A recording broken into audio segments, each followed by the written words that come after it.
chair of the Missouri Republican Party, Ed Martin, who joins us from St. Louis in Missouri. Hello to you. Thank you for joining us on Sky News this afternoon. 7 years trying to reform this bill. Now your attempts are dead in the water. Yeah, it's a bit of a surprise. For someone, I've been involved in the Republican Party for a long time, and as you pointed out, for 7 years across the country, men and women have run for office as Republicans, saying we're going to repeal Obamacare, we'll replace it with something. All the members of the Congress, both senators and congressmen, did that, and yet it failed. And I think, I'd push back a little bit. This is Donald Trump is the president. He bears responsibility for also running on that issue, but it's a real failure in that Senate today. When you wake up and see the Senate couldn't pass what they call the skinny repeal, it's a tough one to take. We have a problem with our healthcare system. I'm listening to your program and hearing about how your healthcare system's working. Ours isn't working well. So it's a rough day. I think that's really true. We have a National Health Service, though. We make sure that people who can't afford their own healthcare are looked after. That's not the case in the United States, is it? Well, I can push back a little bit. We go between Medicare and Medicaid. We really have there's very few people that get left in the cracks even before Obamacare. If you listen closely to President Trump, what they're saying is everyone in America should have health care access. The question is whether we have a market system that has some more possibilities and more freedom, sort of more of an American model. But we're nowhere near that. Right now we're in a broken system, Obamacare, that is costing too much and cutting off care.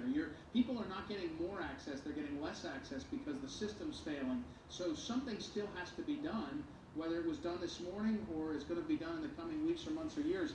The public is going to demand it, and I think those of us that want to see a better system with freer pieces wanted something done today and sooner, and so we're back to the drawing board. I think it's not going away, though, I'll tell you that. 15 million people apparently would have lost their cover if the bill had passed, and premiums would have risen by 20%.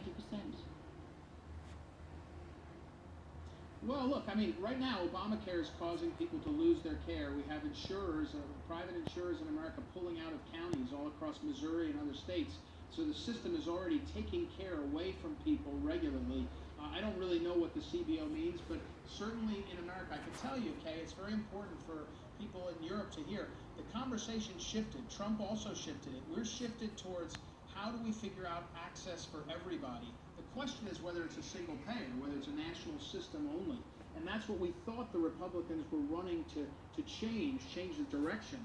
But right now we're in to go back, Kay, to your previous listening to your report, the guy's a pilot. The Obamacare plane is going down, and we were hoping that we would try to change the trajectory. Right now, it's a real disaster. So something's got to be done, in America, and it's going to be done. The question is whether it's done today, tomorrow, or next month, or next year. But as far as this bill was concerned, I believe it was only made public just a few minutes before 10 o'clock on Thursday night, last night, giving senators only 2 hours to review it.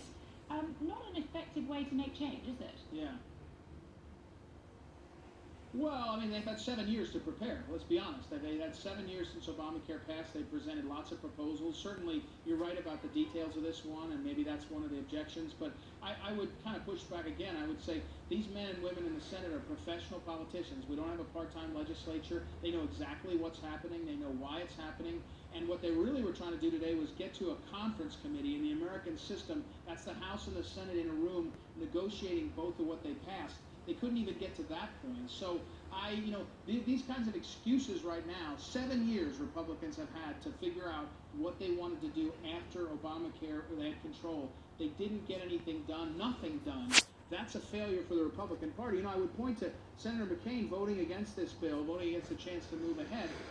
He is, to me, the emblem of the end of the old Republican Party. They talk a lot, do little, and their policies, a lot like Europe, frankly, some of Europe, were open borders, trade deals for everybody, internationalist vision. That's ending, and the question becomes, what does the Republican Party want to be going forward? But today's a failure of that Republican Party. There's no doubt about it. Well, the country wanted a new style of president, and that president, part of his ticket was to